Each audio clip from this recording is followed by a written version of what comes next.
And hello, good morning. I'm David Bowles, and this is Bowles.tv, BOLES.television.tv, Monday through Friday, 9 a.m. Eastern.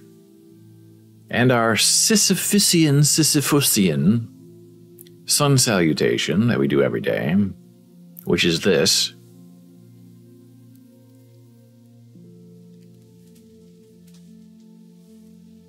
I don't know why, but we're still getting feedback in our headphones.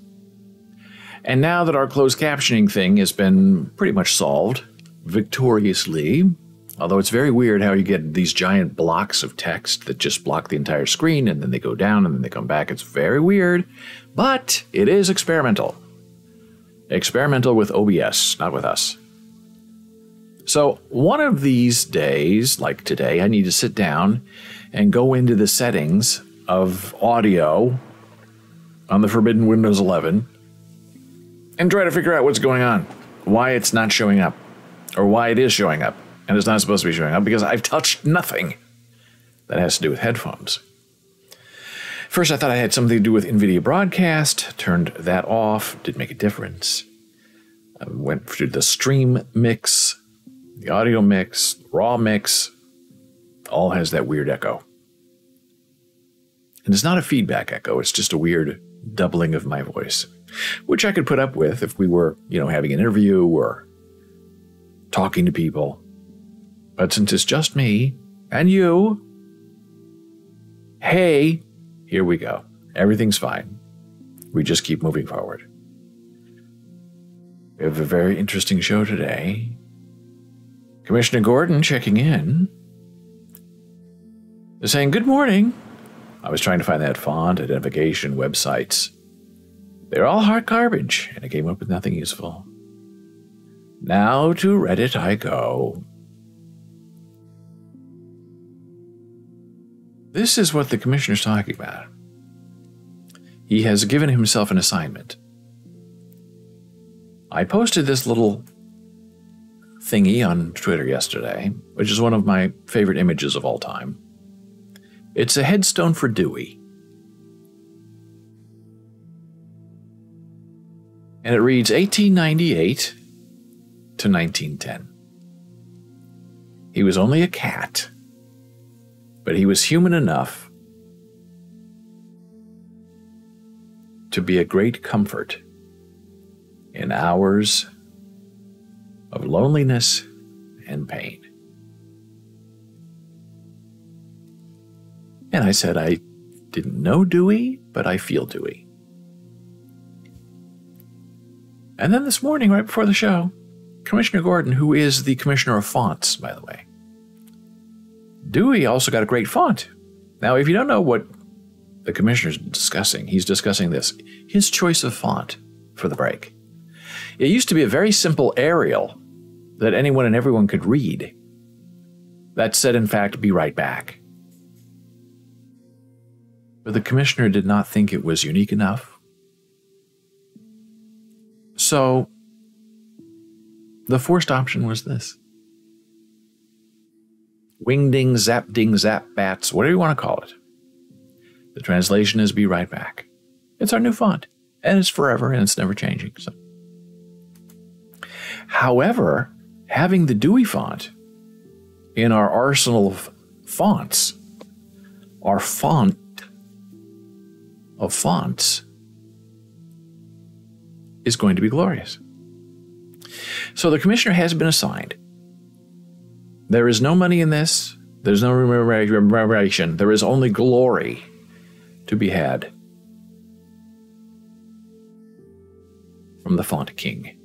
I did not say fart king, although I wanted to. I said font king. Commissioner Gordon now says, identify this font. Ooh, I didn't even know this was a subreddit. Now, he could have actually linked the actual tweet, but it appears that didn't happen. Where is my join thing? I can't find my join thing.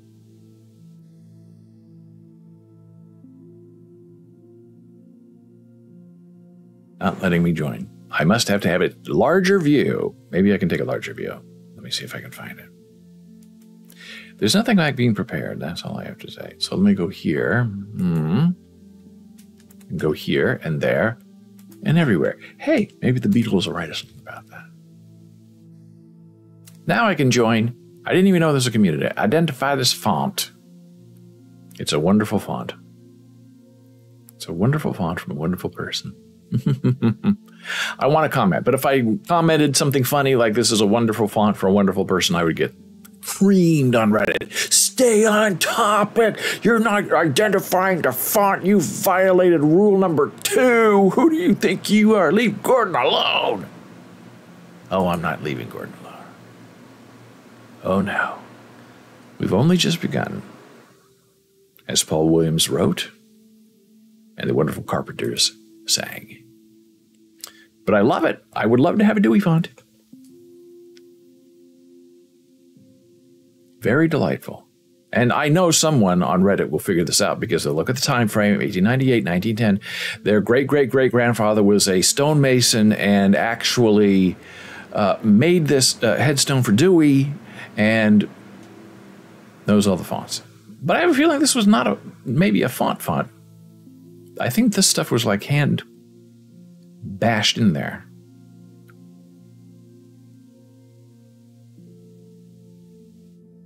I'm going to guess Copper Gothic. If I have to guess.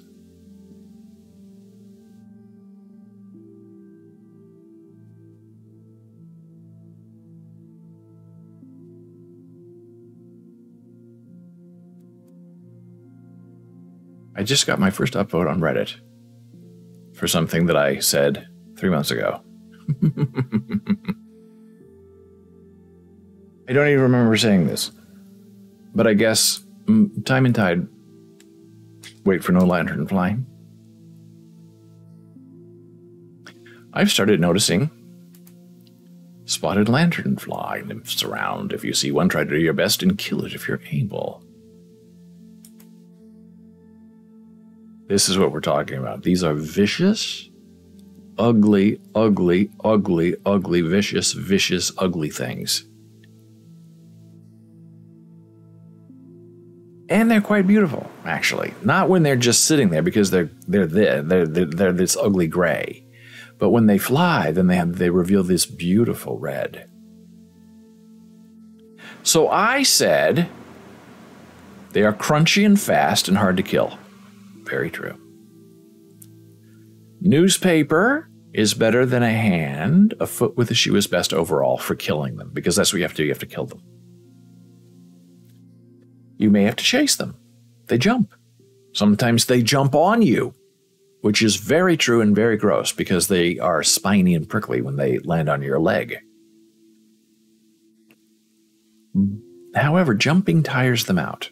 They are not athletic, but they jump very quickly and in many different directions, so you never can predict where they're really going to jump. So keep after them. If you try to stomp on them and they move, follow them. I also learned last summer to not lift your foot very high. Very true, because if you stomp them like this, somehow they sense it. But if you go like this, they never know it's coming.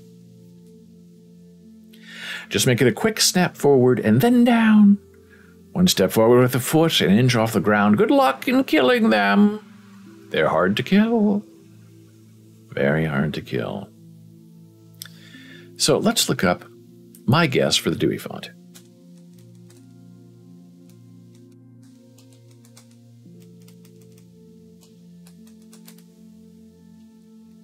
Copper Gothic font. Yes, that is what I meant. This is what I'm guessing it is. Font Geek. Now, see, the Dewey font doesn't have the little things that go like right here. The little e. It's more of an Arial Copper Gothic font. And some of these sites you can, type in an example. But not all of them let you do that. Now, I was hoping it would let me type an example, and we could type in Dewey and see what happens. Not on this site. I think fonts, not fonts.com. It's the German one that I can't remember right now. I'm guessing copperplate. And if I win, Gordon owes me $1 million, which I will probably forgive, but I would do it with reluctance. Just because why not? This looks very Dewey-ish to me.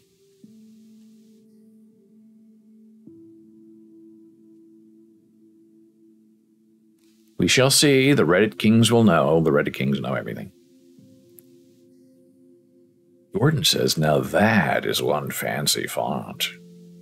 I don't know if I have it installed. I had it installed on my Mac, but trying to get all of your Mac fonts onto your Windows machine is a one-by-one event. You just can't say, here, look for all the fonts on this directory and install them. As far as I know, Windows doesn't work that way. Windows makes you go through and click a button and click a button and click install. But let me see. We can't touch this screen because this screen will never be touched. But I might be able to mess with my ending screen. I like this font. It's sort of a Greek font. So what would that become? Let's see. Select a font. Let me see if I have a copper. The copper is sort of a familiar font, but some places charge for it. Copper Gothic. Oh, Copper Gothic Light. I think Dewey would be light, not the bold. It's not bad. I would accept this as an example. And so I am accepting it. Not under duress, but with great delight. See you in a day or two. Thank you, Mr. Dewey. Done did. Well, I'm loving that. I love my first upvote, too. It seems like it was longer than 3 months ago, but I guess that's when they started reappearing. And boy, they are nasty things, these lanterns. They eat everything. They get inside your walls. If you have like a house, they're outside burrowing into your walls. But you kill them by spraying them with vinegar, if you can believe that. And then they just die. I don't know what it is, but it melts their wings or something and they can't eat and they just slowly fade away.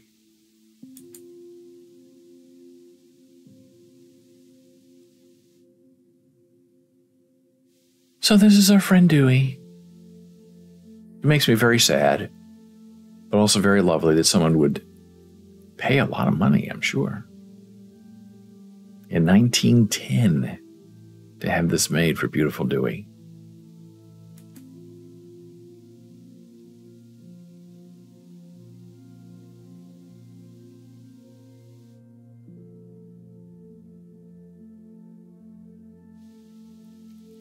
Well, that was very interesting. And now we're going to go on to our friend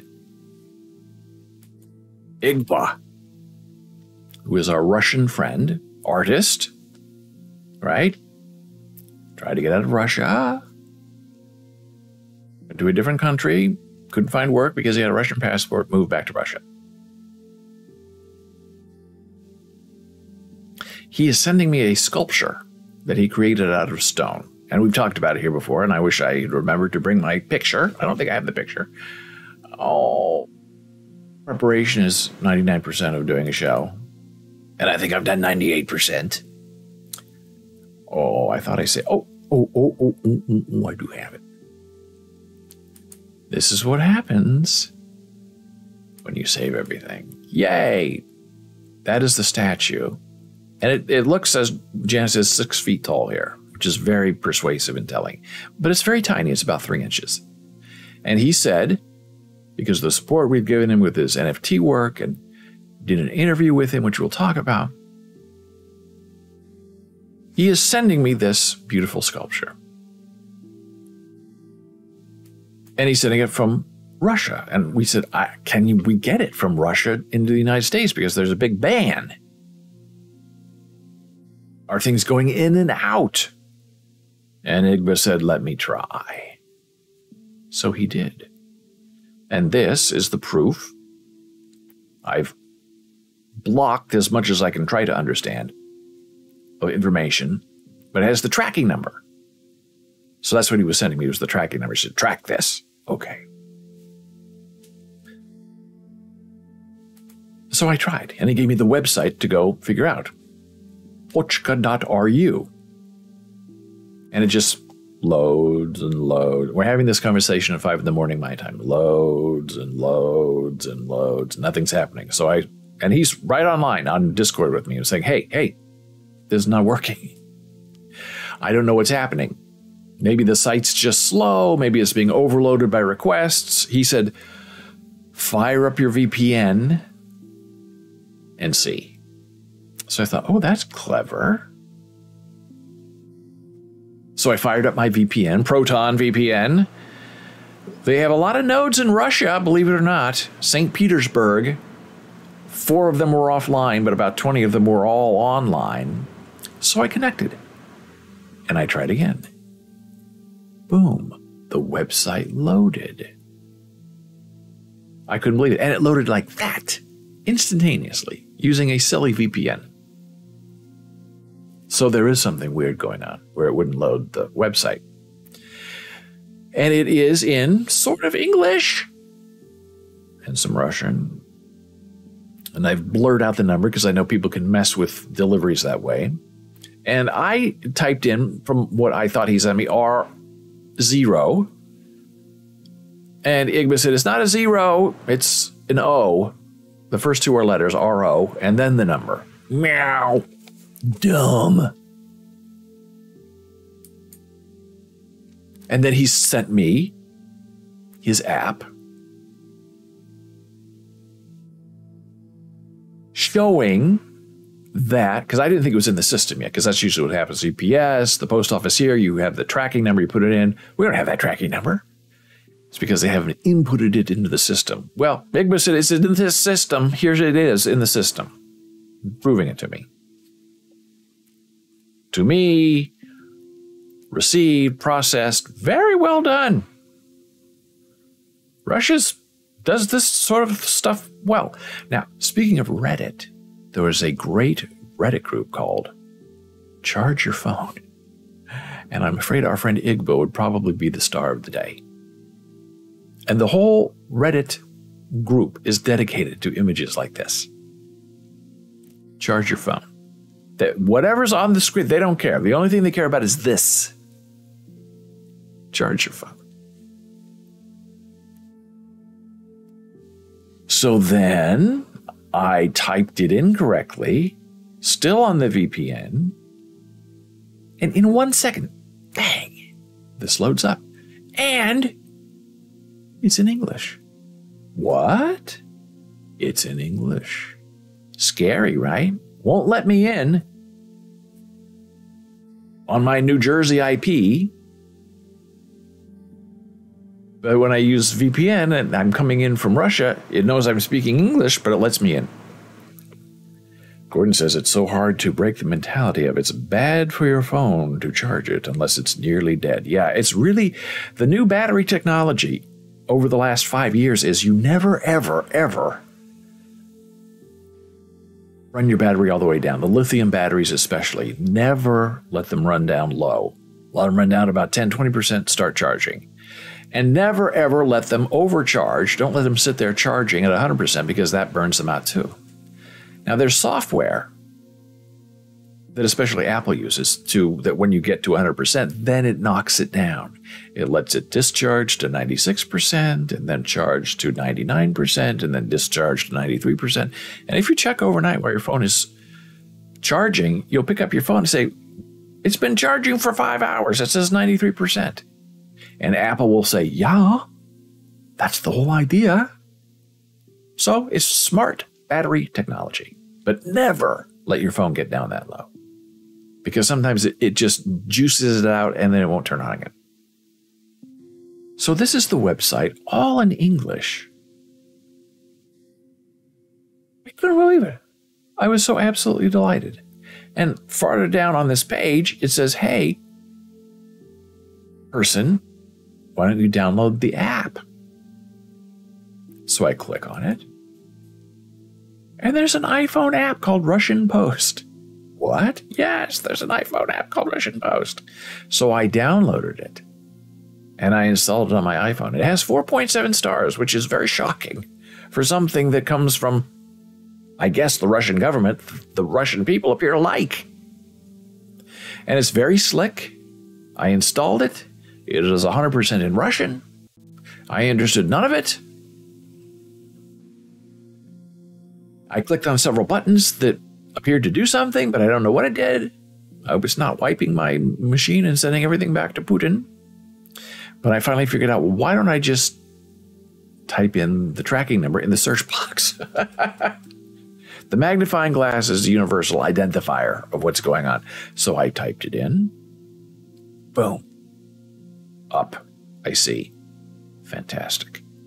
And I now have all of this information on my iPhone with this, I have to say, cool looking icon.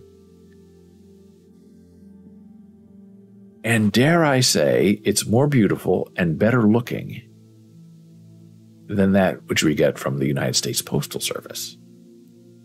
Who knew? But it's all in Russian. And it was interesting because we have friends, our friend Igba in Russia, and we have our other friend, Alexander, who is in Ukraine. Do they speak Russian in Ukraine? Because Ukraine used to be part of Russia. Well, the answer is yes and no. The answer is both. The answer is maybe. About 30% of Ukrainians speak Russian, and about 30% speak Ukrainian, and the rest are sort of dialects in between. So they seem to have some crossover, but not a lot of crossover. But it seems they have ways that they can understand each other when it's imperative that that happens. Very interesting. So now I'm so excited. Now I get to track my sculpture coming to me from Russia. How long will it take to get here? Will it go through customs? I guess, yeah. Will it be in Alaska like all the Apple stuff does from China? Different port, different. When it gets here, then what? I don't think we have Russian Post in the USA. So does it get transferred to post office? Usually, anything that comes in, like from France or Poland, it's DHL. And DHL domestic, yellow and red van, terrible. Terrible. They either come at 7 in the morning or they come at 10 o'clock at night. Never in between, no matter where you live. That's when they deliver. However, DHL Global, I don't know if it's a different company, but they're fast, they're efficient. They arrive 2 or 3, 4 times a day. They deliver as they need to deliver. And if it's something international that's coming over to you and they're using DHL, you know you're going to get it. So this is going to be a very interesting experience. And tracking this whole thing down with using a VPN to get onto the Russian Post website to track my package felt very intriguing to me. I almost want to say spy-like. But I know that's stupid. But hey, aren't we all? And now it's time for our very brief blood pressure break with Fonts by Gordon. Returning in a moment.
And we are just finishing up an ad break, I see, but the show goes on. And if you're interested in ads, or not interested in ads, well, do a little bit of subscribing to support the stream. And then Twitch gets paid for putting up with us. And they won't show you ads. So we talked about our good friend Igba today, who is an NFT artist, living in Russia, trying to survive, having a hard time, relies on NFT sales to help his family and pay his bills. And then we have another friend, Alexander, our brother Karamazov, who lives in Ukraine. And in the little tiny bit that I know without knowing is that Russians have demonized Ukrainians, and Ukrainians generally are very angry at Russians. But not always. So I was talking to my friend Alexander, and I said, hey, Igba is a pretty good guy.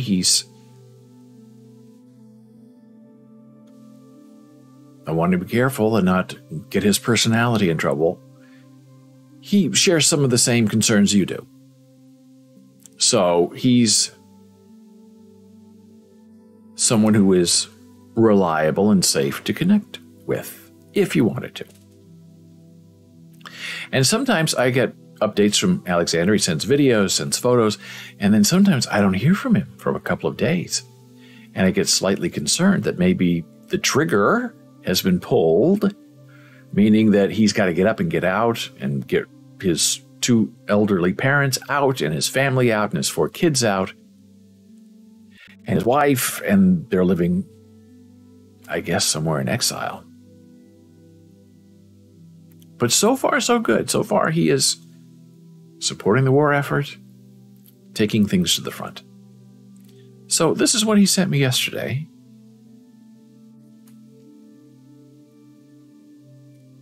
That I'll share with you right now. And it's a very wonderful conversation. And this was 3:37. He's 7 hours ahead of me, so this is 10:30 his time. So he's getting ready to go to bed. But he says, good day to you. I do not have a lot of difficulties, but I'm happy to send you pictures of the trip to the front line. You also contributed to this trip, so thank you. Went to the guys in the hospital. Thank God everything went well as always. Yesterday, 2 rockets were shot down near us, which is also great because they did not reach their target. It's hard for many of us who live in the land of the free to imagine rockets going over our heads and hoping that they would be shot down. And here are some photographs that he sent me of his trip. This appears to be a very important thing that I asked him about. Signing the Ukraine flag and drawing things. And I don't know if they're saying things about Russia or if there's support for the... I don't really understand what's going on, but I love seeing the pictures. So this is on the side of the van we saw him loading the other day. And they're drawing and writing notes. He says he hides the faces of the soldiers to protect their identity. And as you can see, these are fighters, like from the neighborhood, who are putting on a vest and putting on some camo and trying to go out there and fight the Russians. This is sort of like a voluntary force. It's not super highly trained.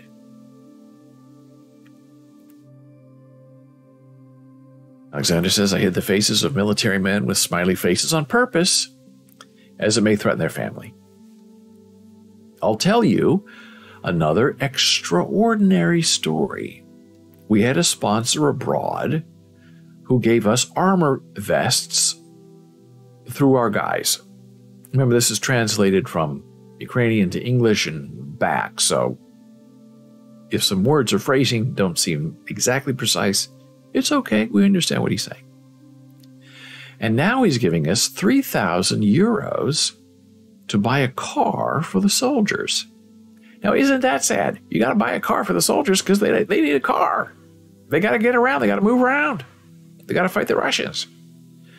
This sponsor is a rich man from Russia who left after the war started, which is sort of like what our friend Igba did, but then he had to go back because he couldn't support his family because no one would hire him outside of Russia because he has a Russian passport. So he must, by default, be a Putin sympathizer. He is against Putin and the attack on Ukraine. He wants us to win and is helping us all. All of our guys are in shock that they have to stop living their regular lives and go start living a military life to defending the homeland. And then he says, I talked to Igba after your broadcast, where I discussed our friends living in different countries with different leader attitudes about each other. Igba is also a wonderful man who does not support attacks on our country. Once again, I'm convinced that smart and talented people are against the war, and Russians are not all bad people. Hey, Gordon says he just got his first comment on that Reddit post. The comment said, that's not a font, sorry. Oh, see, that's one of the things I just, such snotty, unhelpful comments from wiseacres on Reddit. You know exactly what Gordon is asking, and yet you post a snotty message like that. It's not a font. This is why people don't like Reddit, because that sort of comment is there, completely unhelpful. Don't speak if you're not going to answer the question. Nobody cares that it's not a font, because we know exactly what Gordon is asking. And as I was told when I started using Reddit, and this has served me well, so I'm remembering this and now I'm calming down. Somebody suggested to me that everyone you meet on Reddit is an 11-year-old boy. Just assume that when you read any comment directed towards you. And if you have that attitude from the beginning, that it's an 11-year-old boy who is responding to you, then you're like, okay, that is what an 11-year-old boy would say. It's not a font. And then as you use Reddit more, you know you can find good people who connect with you and who are adults and who can offer mature answers and see beyond the obvious. Idiot. Don't respond, Gordon. Don't feed the trolls. Just let other people help.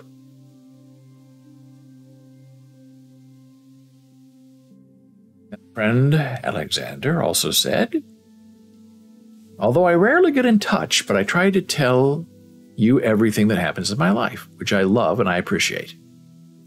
Good night to you. I'm a bad conversationalist, which is absolutely not true if you're ever a fan of this live stream. Bowls TV, Monday through Friday, 9 a.m. Eastern.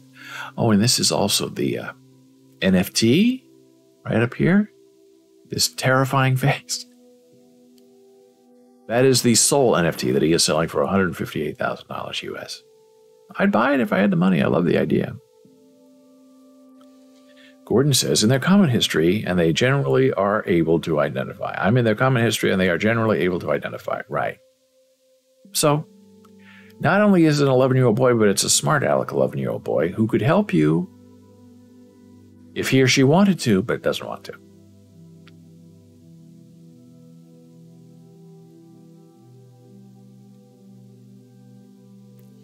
I am a bad conversationalist. I do not have time even for family, but I am grateful to you and you're my friend. I'm glad that you tell everything as it is. Well, I tell everything as it is through other people who are there because I don't know anything. Even to show that not all Russians are bad is also important. We, Ukrainians, do not hate everyone. Only those who come to us with guns or support the war. Good night to you and your wife.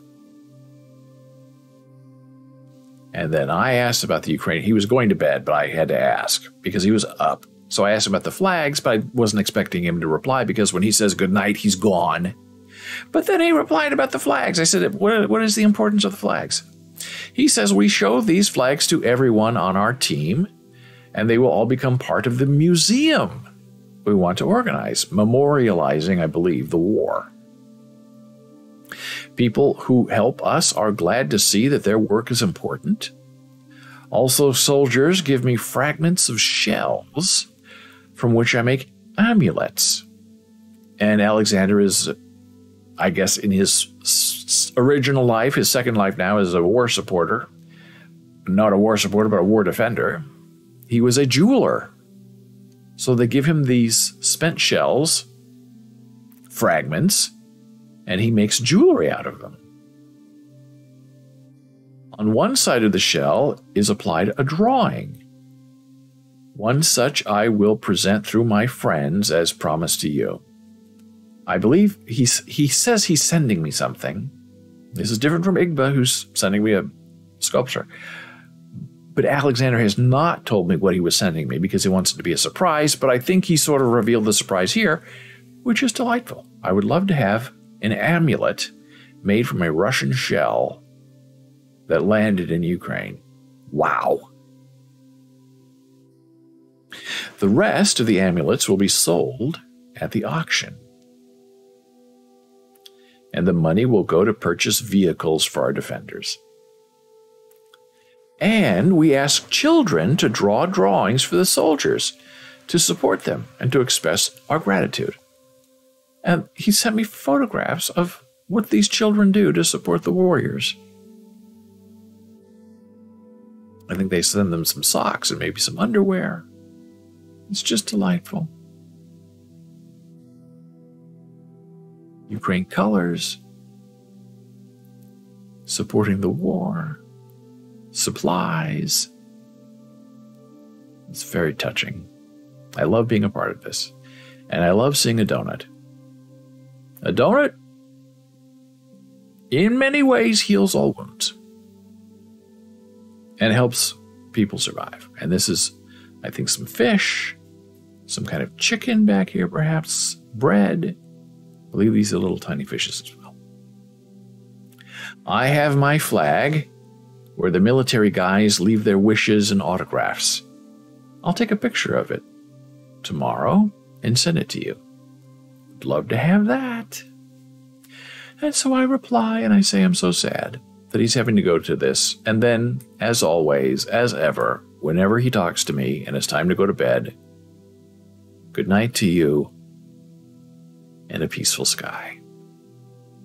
And that I look forward to. The beautiful, peaceful sky. And isn't that a wonderful thing? And as you're falling asleep in Ukraine, you not only wish for yourself a peaceful sky, you wish a peaceful sky for other people.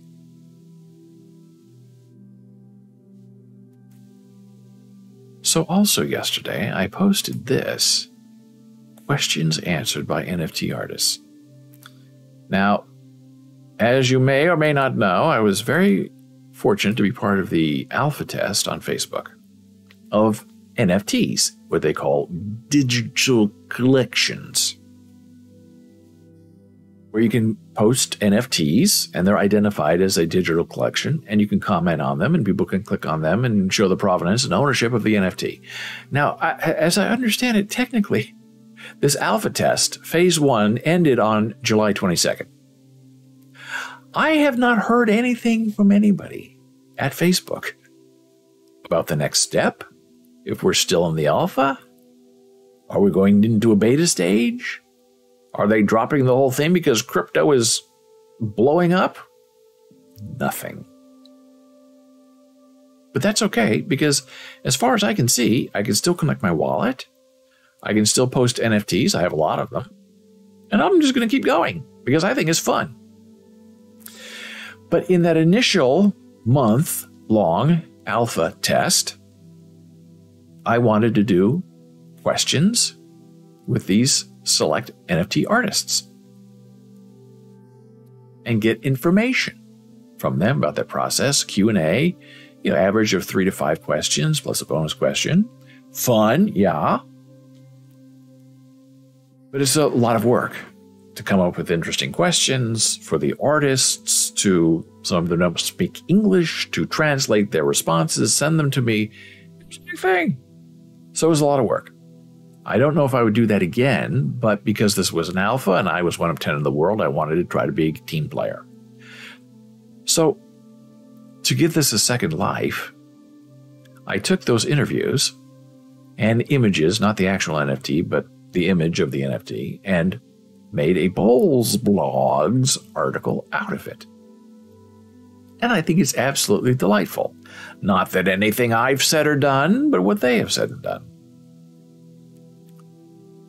Now this bothers me. Fix it, please. I will fix.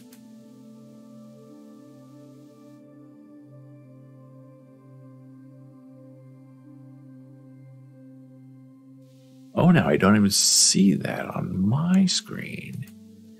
Let me see if I can fix it. I don't know if I can. Update. Update in progress. Update in progress.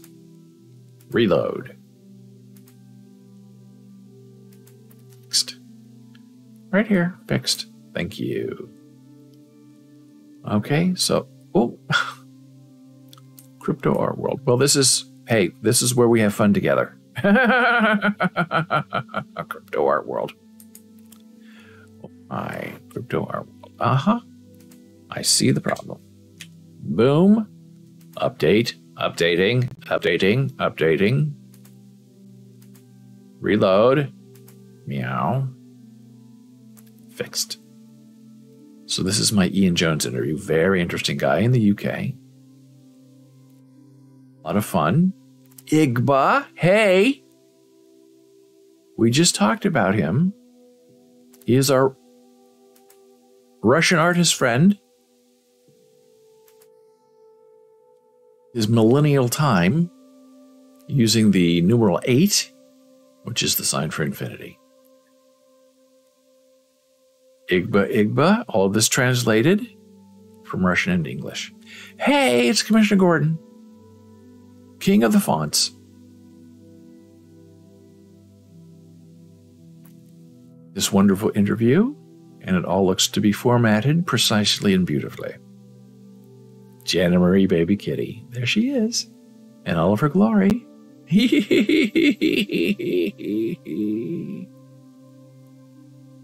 Talking about NFTs, using that for teaching, publishing. Alexander. Beautiful NFTs. He sent me 3 NFTs. This is one that was a graduation in the ruins of the city. Beautiful children, ugly war. Very striking. It's an interview with our beautiful friend Alexander. Ishita Banerjee, big superstar. Wonderful information approached me. Okay. The formatting looks good. This was a very long and very interesting interview. So there you go. Lots of fun. Now, based on this article, something very interesting happened. And I'm going to share you that information as soon as we return from our blood pressure break. Now, this right back here, I take my NFTs and I make them my banners on my Bowls Blogs website. This is an Ian Jones creation as well. He loves these Gothic skulls, and so do I. And now we're taking a very brief blood pressure break. Returning in a moment.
And we are back from break. I'm David Bowles. This is Bowles.tv, BOLES.tv, .television, Bowles, Monday through Friday, 9 a.m. Eastern.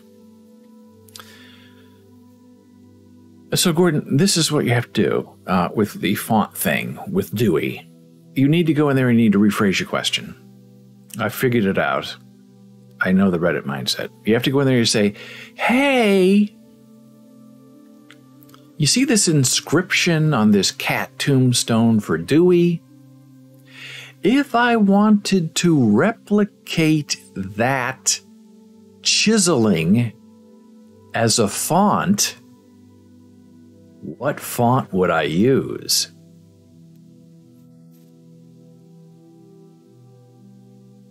Then you win. Then you won the internet for the day, because the little trolls who say, that's not a font. I know what you mean, but it's not a font.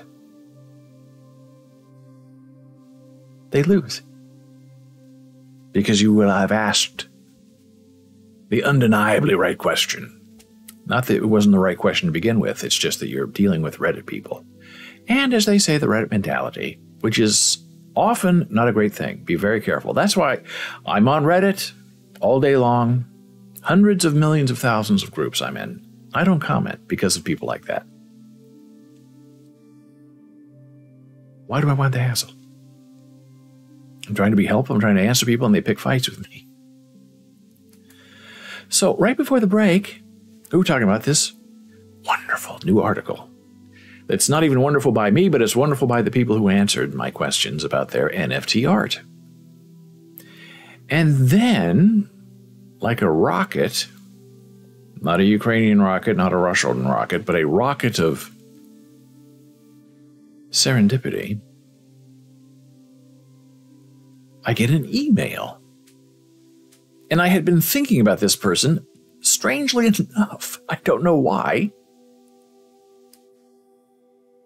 But I get this email saying, hey, remember me? Yes?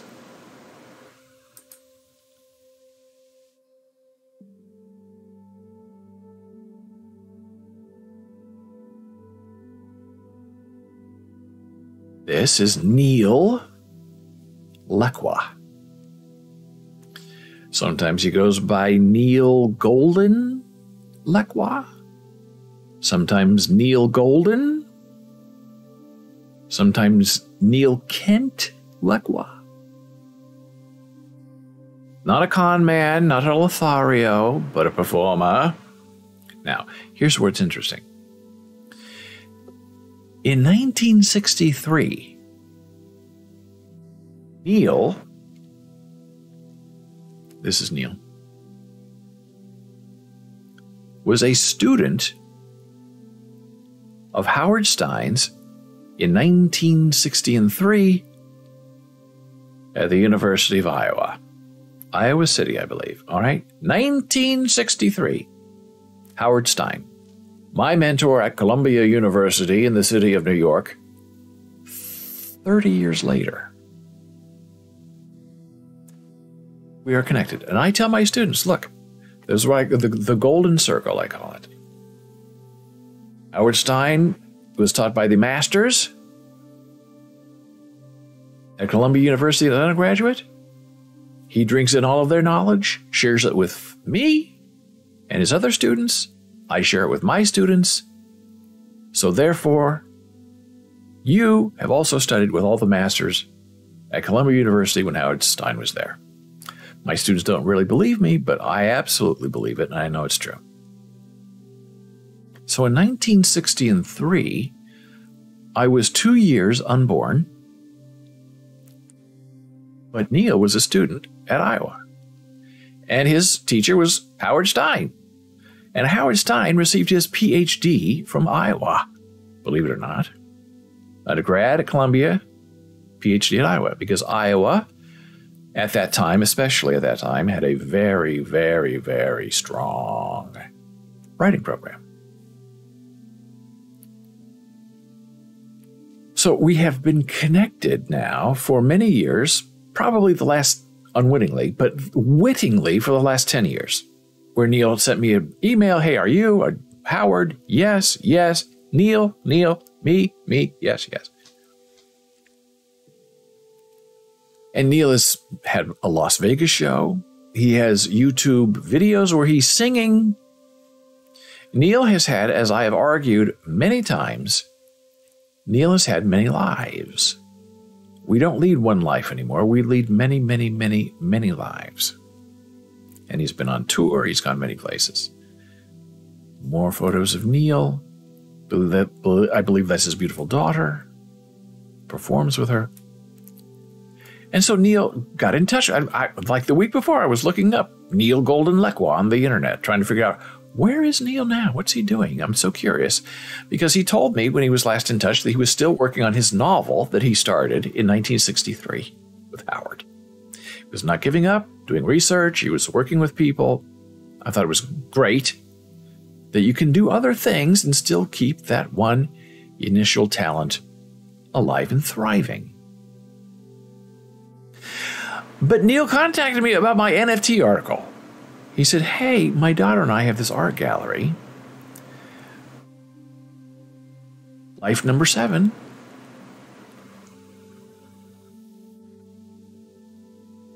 And we're very interested in NFTs and if we should go in that direction or not.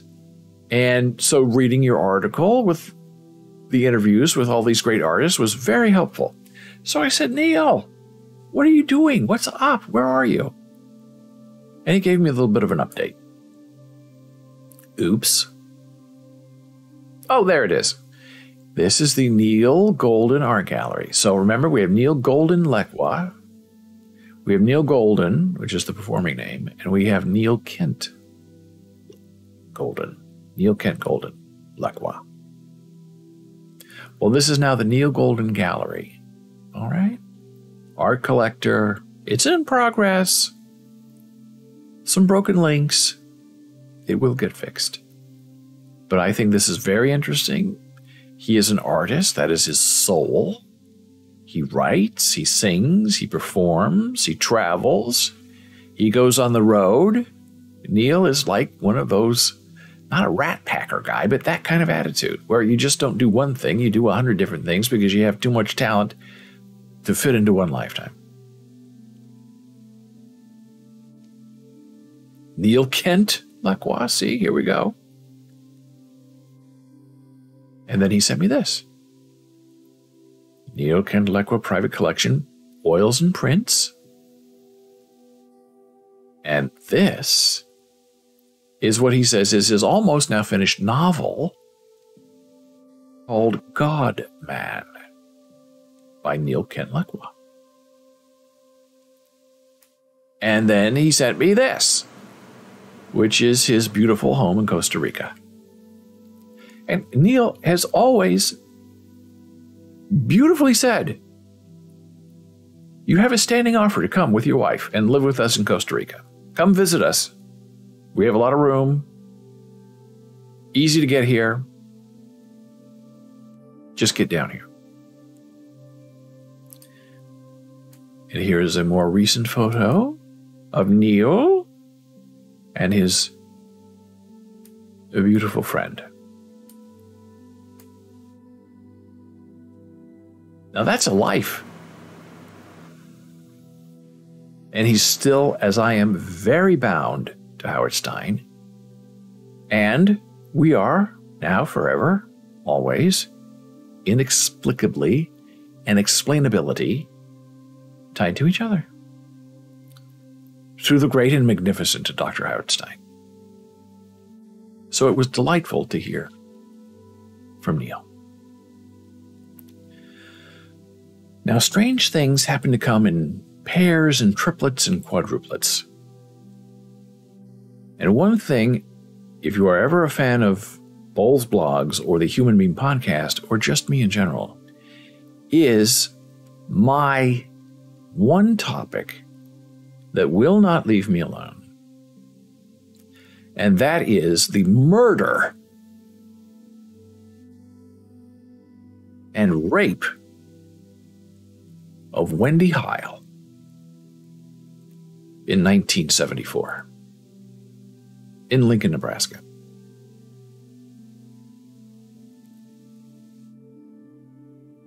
If you type into a web browser, wendyhile.com, WENDYHILE.com, enter.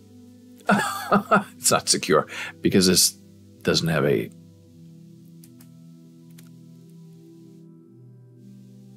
certificate, an SSL certificate attached to it, because it's just a forwarding. But if you type in wendyhile.com and say go ahead to the website, which is fine, which is Bowles Blogs, it takes you to my article from 2009. I know who killed Wendy Hile.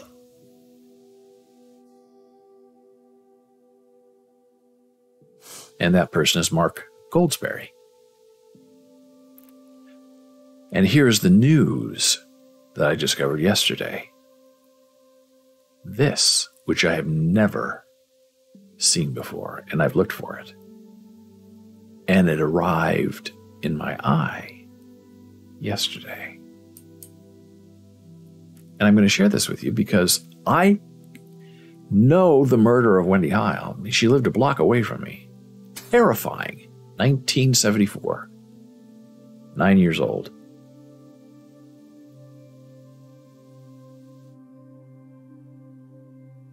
And I'm going to go through this article. Remains identified as missing girls from the Lincoln Star, the morning newspaper, found near Table Rock, Nebraska. And this is Wendy Hile right here.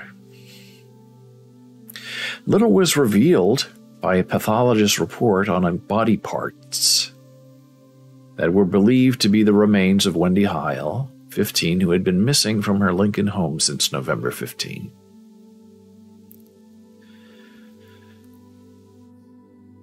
Lancaster County Attorney Paul Douglas said on Friday the report showed the death had not been caused by a blow to the head, but no determination had been made as to the cause, time, or place of death.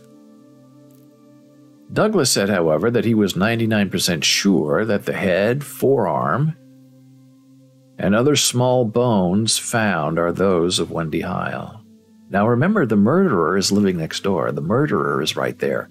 The murderer is Mark Goldsberry, saying nothing. A dentist has identified dental work as that of Wendy Hile, and her parents say a ring and a bracelet found at the scene belonged to Wendy. Investigation started after a farmer, Philip Rabstinjek, found a human head around noon Thursday on the edge of a ravine on land he owns near Table Rock, a small town located about 40 miles southeast of Lincoln. Other body parts, including a forearm and foot parts, were found scattered nearby, Douglas said. He said, however, that officials have no evidence that indicates the body was dismembered. The girl, Wendy Hile, had been the object of a widespread search.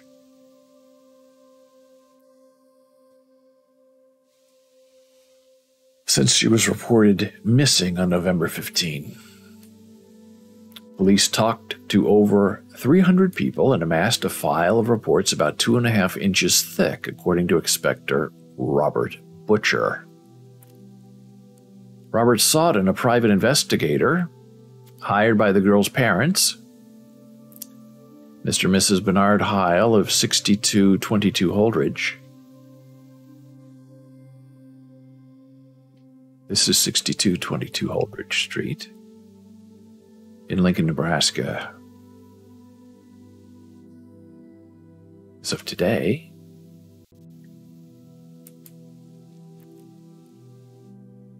said he had also talked to about 250 people in connection with the case. A search of outlying areas of Lincoln by about 175 people on horseback November 25 was unsuccessful. Remember, the murderer is right there, watching all of this unfold and saying nothing. Butcher said that although police have received numerous reports from people who believe they have seen the girl since her disappearance, they have never been able to verify the reports from a second source. Those reports, Butcher said, include one from a student at Northeast High School, where Wendy was a sophomore, who said he saw Wendy talking to a group of girls in a hallway on November 15. Another person said he saw her at a party on November 16.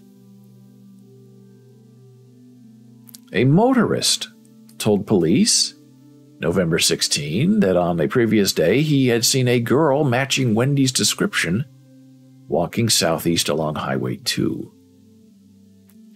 The last time we can say for sure that she was seen alive was about 10:30 Wednesday night, November 14. She was watching television, and her parents told her to go to bed, and they went to bed. When Mr. and Mrs. Heil left the home at 6:40 a.m. Thursday to go to work at Goodyear Tire and Rubber Company, they heard the radio playing in Wendy's room and assumed she was in there. Sawden said that he had always believed foul play was involved in the case because of the absolute absence of any indication she was planning to leave. She didn't even take a toothbrush. She didn't take any money. A team of 5 Lincoln police officers, headed by Lieutenant Roger LePage, director of the Major Crimes Unit, left for Table Rock on Friday. Pawnee County Attorney Mike Donahue said that a total of about 20 law enforcement officers were combing the area. They included officers from the State Patrol and the Pawnee County Sheriff's Office. Donahue said the ravine was located off a dirt road that led to a blacktop highway leading into Table Rock. In addition to her parents, Wendy is survived by 3 older sisters: Mrs. Linda Cumming, Mrs. Barbara Waltrip, and Kathy, an aunt, and 3 uncles.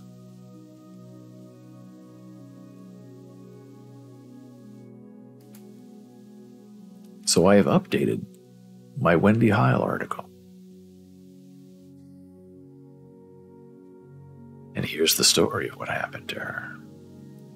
And it appears that her murderer did time. It appears he went out, had a family of his own, children of his own, and as I have wondered before, what kind of woman would choose to have children? A rapist and a murderer.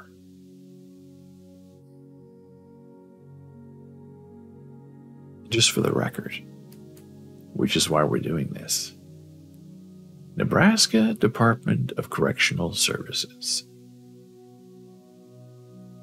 Inmate 2978, Mark Goldsberry.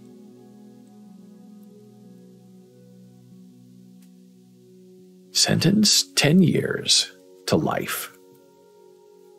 Sentence begins 10/7/74.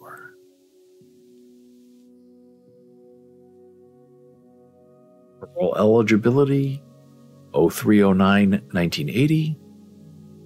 Parole discharge 11/23/1993. Parole discharge type early discharge by the parole board. Release date 10/23/1988. Discretionary parole. The description: murder in the 2nd degree.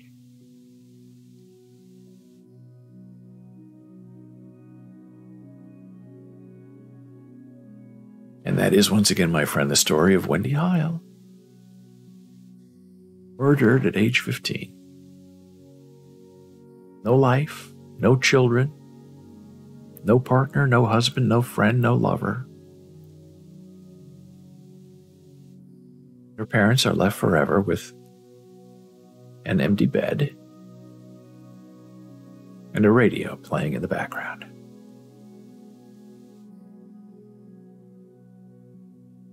And then we're taking our final blood pressure break of the day. Returning in a moment.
And we are back from break. I'm David Bowles. This is Bowles.tv, BOLES.television, Monday through Friday, 9 a.m. on the Eastern Seaboard. Well, we're just talking about the unfortunate and incredible death, murder of Wendy Heil in Lincoln, Nebraska in 1974. And Gordon says, this is what you show people who say white privilege doesn't exist. This heinous man got off with too light a sentence, ultimately. That's very true and very interesting. His mother was a big, as I understand it, rich community leader. I believe she was on the city council or some other sort of big leadership position. And she instilled fear in people. And she supported and defended her son.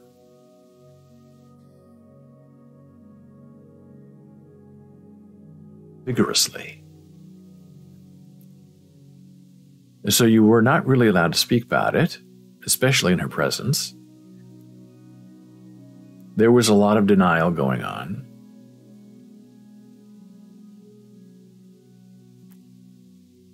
And the story is, when he was home watching television, and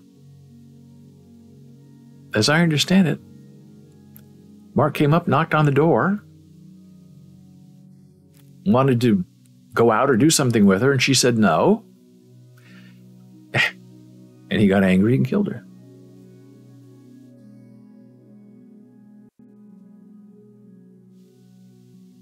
And there's this search for her going on for weeks, for months. Where is Wendy?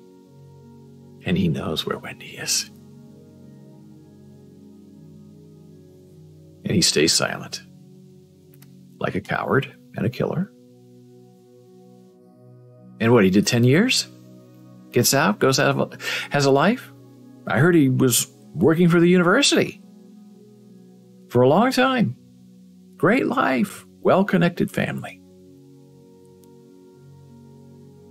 White privilege. And it's leading into my next story, which is just as awful. On the break, I reminded myself of watching a rerun of Law and Order SVU. And it was really interesting. It was about these guys who molest and rape women or kill women. And the end of the show, very interesting. Carisi was undercover at a homeless shelter and a rehab center for this guy who committed a murder and a sexual assault, but he was rehabbing. But because of these new strict laws, he couldn't live near a school. He was restricted from doing this and that for the rest of his life. And the real murderer, who happened to be the attorney representing these homeless people who were accused of these crimes, and this attorney knew he could murder women and get away with it because these murders were happening in the area where the homeless shelters were. And Carisi at the end of the show was saying to Liv, how fair is this? That murderers go to jail, 10 years, get out, done, forgiven, served my time, move on. And these guys who were convicted of these sex crimes are marked for the rest of their lives. They never get out of it. They always have to report. They're always on probation. They cannot live within, 3 blocks of a school. How is that justice?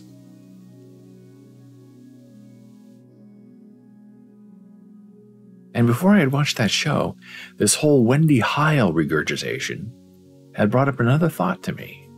And I had it all ready to go. And it's going to go right now with you. So we have Mark Goldsberry murdering Wendy Heil, getting out, having a life, children, married. The rumor is done. Paid his debt to society. Oh, really? Why don't you ask Wendy Heil's parents about that? In high school, I knew a gentleman, a kid my age, His name was Clay Buell. And everybody loved Clay. Tall, charming, very smart. Married a deeply religious woman. And I guess Clay was deeply religious as well, because you could not have a relationship on that level unless you were as deeply religious as the woman. And they met and dated in high school and got married while they were still in college at the University of Nebraska-Lincoln. Lincoln. And Clay was student body president, long distance runner, cross country runner, athlete, super charming, always had a smile on his face. Is he my friend? I don't know. But later, I consider him a friend, because if I know you, you're my friend. Other people don't feel that way, which is fine. There are various levels of friendship. I accept that. And over the years, every once in a while, Clay would email me and say, hey, we have this deaf woman in our office. How can we help her facilitate interpreters, learning sign language? And I would give him, information updates. And then, for some reason, years ago, I was doing a little bit of a internet search about something that was related to what Clay was asking me. And like Mark Goldsberry, when you do a search for Mark Goldsberry, the first thing that pops up is his murder record.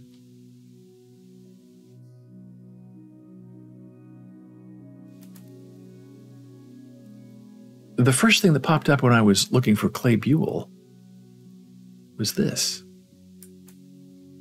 And I could not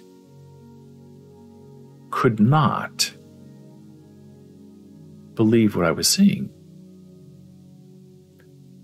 And I'm quite certain this is common knowledge in Lincoln, Nebraska, and in the universe that is Clay Buell.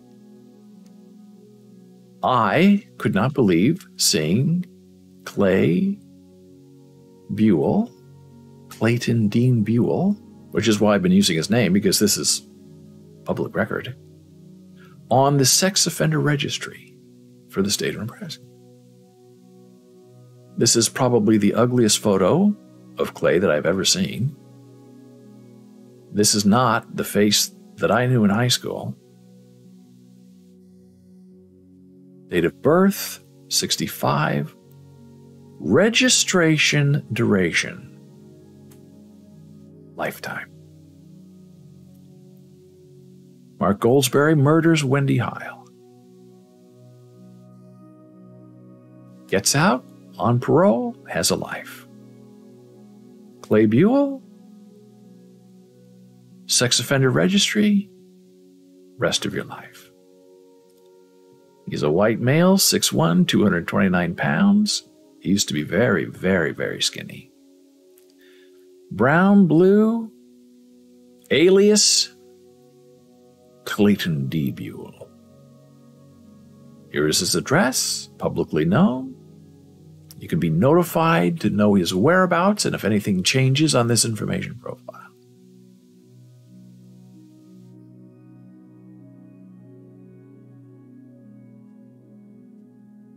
Schools, you're required to report to your parole officer. You're required to list what vehicles you're using. So if something happens and you're accused, they can find you and track you down. Know who you are for the rest of your life. It makes you wonder what have happened. If whatever happened, I don't know what happened, but what if Clay had killed this person instead of doing whatever he did? Do his time, get out. No lifetime registration on a database. And here is the sex crime conviction. The crime is sexual assault of a child. I don't know who, how, when, or where. I don't know what FA3 means, felony third-degree assault. I guess that's what it means. I looked it up on the internet. That seems to be a Nebraska thing, but it does, and it lists all the people who've done that crime, but it doesn't exactly list what the statute is. Not that it matters. Conviction date, 20 years ago. Place of the crime, Nebraska. Victim of a crime, a minor. Now, I have been in contact with Clay over the past 20 years. He never told me this. I didn't know. But I have to admit, when I found out this, I disconnected. I do not respond. We are no longer linked on LinkedIn. Does he owe me? Is he supposed to say, hey, we've talked over a long time over the years, but, 20 years ago, I got on the registry offender list. I guess you would never say that. Maybe he thought that I knew, but I didn't know. Does it matter? That's what matters to me. Character revelation. I can guarantee you, at least in the circles in which I spun in high school, that 99% of the people would say Clay Buell would not be on the Nebraska State Sexual Offenders Database for the rest of his life. Wouldn't happen. There are other people you can probably think, well, yeah, maybe. Clay? So, Clay's life is ruined. I don't know if he's still married. He appears to be still living at the same place where his wife lives, but who knows what's going on? None of my business. But if you talk about justice and doing the right thing and what should be permanent and what should not be permanent, and you compare Mark Goldsberry's murder of Wendy Heil to Clay Buell's sexual assault, it appears to be, of a minor. One is forgiven but not forgotten. The other is neither forgiven or forgotten. Forever.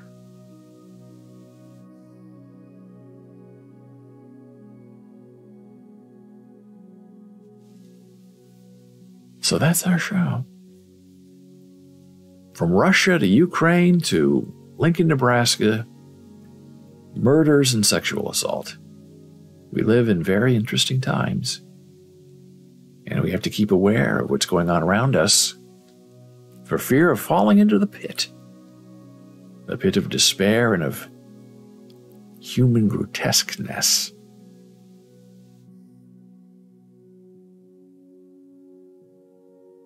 Commissioner Gordon signs off from his font warehouse in Winter Garden, Florida, saying, thanks for having us. And I, of course, reply, hey, Gordon. I have to I always do this. There's something that I type that puts that up on screen. I have to be in the thing and then type this and say, hey, Gordon. See you in a day or two. I'll have more ideas for you. And Gordon now replies, maybe by tomorrow I'll have finished my attempt at artwork in honor of Ariana Grande. Now that's interesting, and this sounds new to me unless I've missed something. But I like the idea. I like the surprise. She's a wonderful singer. Her brother's a little off, but she's terrific. If you have a thought or comment, you may email me, david@bowles.tv. On Twitter, super follows to follow, @David Bowles. On Facebook, we are BOLES.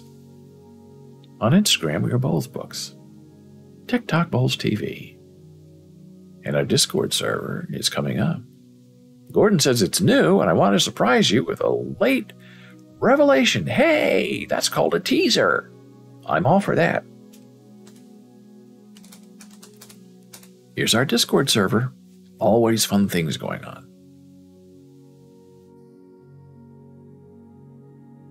So I hope you have a wonderful rest, a good meditation, a terrific nap. And when ye shall awaken, I hope your day is filled with joy and anticipation and none of this other yucky stuff that we self-describe today. Take care, and I'll see you tomorrow.